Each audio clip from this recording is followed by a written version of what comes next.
So what you're looking at here is me trying to test fit the neck, and the truss rod just will not seat down into the body.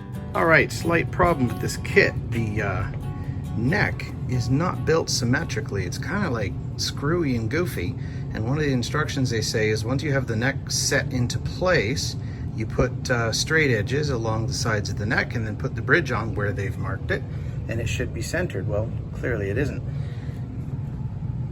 Taking these off, you'll notice the tape marking is not as wide as the bridge is itself, and if you put it, at least try and center it on where the tape marking is, which is what the instructions say, that tape edge should be on the leading edge of the bridge, then the back bit doesn't line up with an existing pencil mark, which is actually way down here. It just tells me this is the wrong bridge, or a different size, slightly larger. And the uncentered part is actually part of what's going on in here. The truss rod was not installed centered in the neck.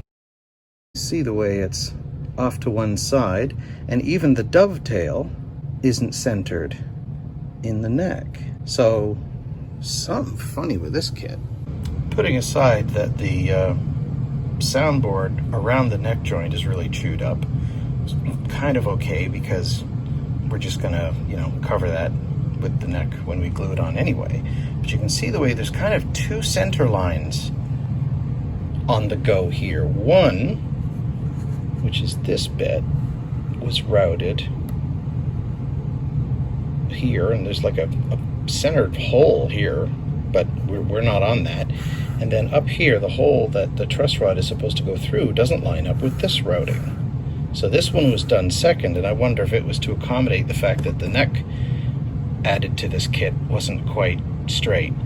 But this routing doesn't go far enough out. So I've been filing away at this edge here real carefully for the last 5 minutes to try and get the neck to go in there, because the edge of the truss rod is kind of bumping into the wood here.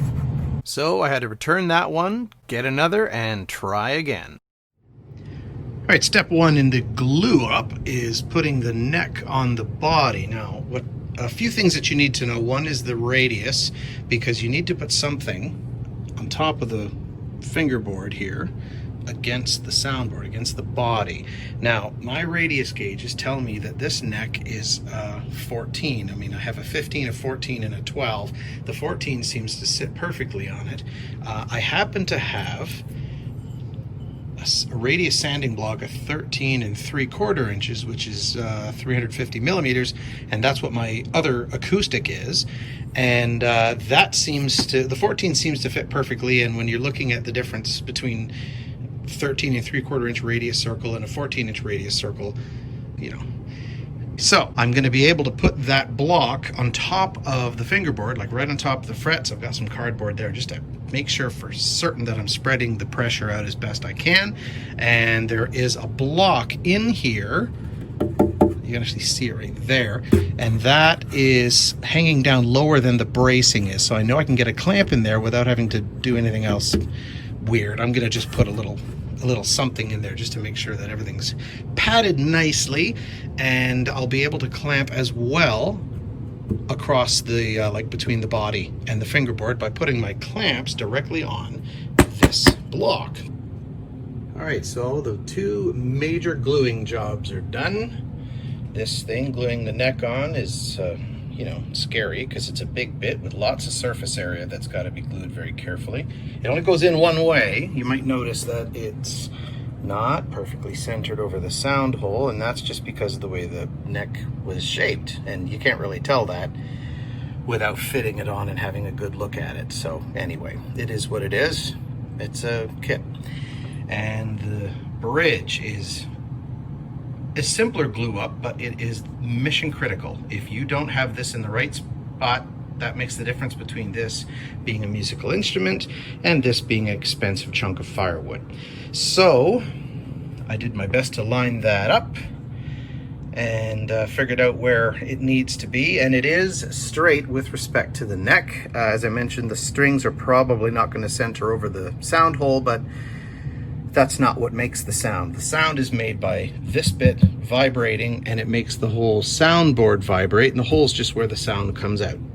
So that's not super important. There was also this flaw here, which was like, looks like where they drilled the hole to drop that little perloid plastic chunk in, and the drill slipped or traveled or something. So it made kind of an ugly mark, so that I've put some sawdust and glue in to fill it in, and I'll sand that flat, and it will look as good as it's possible for it to look. That sort of repair was already done, it just wasn't done very well, because there was pits in it.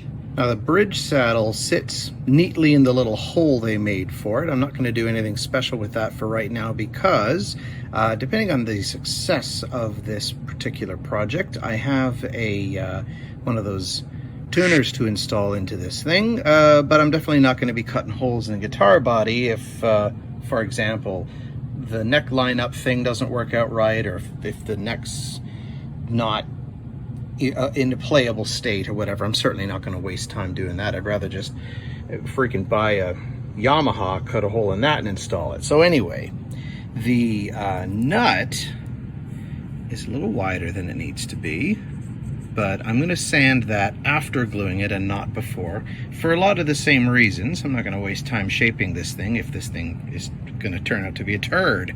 But it is close enough, and the string height looks to be decent for an acoustic. It's a lot faster if they all need to go down to just sand the bottom of this thing off. So anyway, I'm not going to use super glue. I'm just going to use regular wood glue when I glue this thing into place, because I think that will do fine. So the filing and nut shaping will have to wait. This is one of my favorite sorts of tools, just a block of hardwood with sandpaper. I think that's 220 and that's 1,000. So I use that for doing like rounding fret edges and stuff. And this is for more coarse work, but it will certainly be the right thing for this job, just getting this glue off of the surface. Another feature I'm not particularly pleased with is this. There's a bump right there. And while you might normally sand that just to make it nice and smooth, that's the seam between two paper-thin layers of mahogany, or whatever this outside material is. If I sand at all right there, I'm going to wind up sanding through to the underneath layers, and there is no fixing that. Case and point on the paper-thin mahogany, here are a couple of light spots that show where the mahogany's been sanded so thin that when I color it, I'm actually getting the result of putting tung oil on whatever the heck the underneath layer is. So if I were to sand this spot here, which doesn't actually look that bad, it would look worse. So I don't particularly enjoy sanding, but it is super important with a project like this because the wood comes pretty rough. And when you're using something like wipe-on polyurethane or tung oil, sanding in between coats actually has quite a nice effect, making the thing feel really satiny and smooth. And that was the finish I was going for. I used the wipe-on polyurethane on the soundboard, on the spruce part, and tung oil on the rest. I wish I'd stained it. I was thinking of doing like a sunburst effect or something like that, but again, not knowing if this thing was going to turn out well, considering all the issues I had with neck symmetry and that sort of thing, I just thought, wow, what the heck, let's just get this thing finished and let it be a lesson for future reference. There's nothing exceedingly complicated about putting tuners on a guitar, but unfortunately the washers provided don't have the same inner diameter as the outer diameter of these threaded things here, so these washers don't exactly line up straight.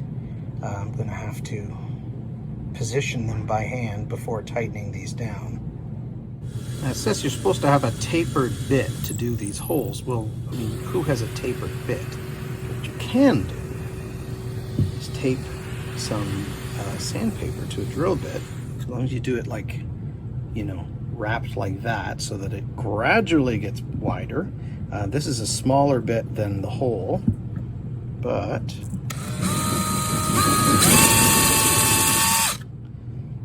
just make a bit of contact and then test fit your bridge pegs. You want these things to be mighty snug by the time they get down to about here. So I can get this to go down further by giving it a good old shove. Nice friction fit, that's what you're looking for.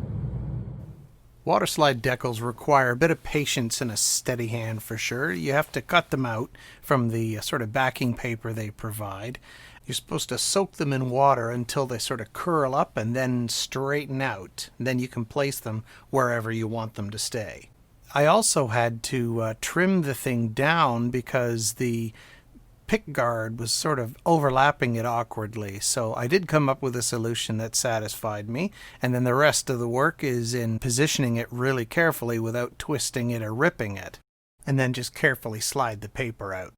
The pickguard is basically just a big sticker, so that was easy to apply. And I also added a little Godin style channel logo decal of my own. It's the little details that set things apart in life. So the next step is to string this thing up and then basically do setup. Now I don't want to bother with the bridge height.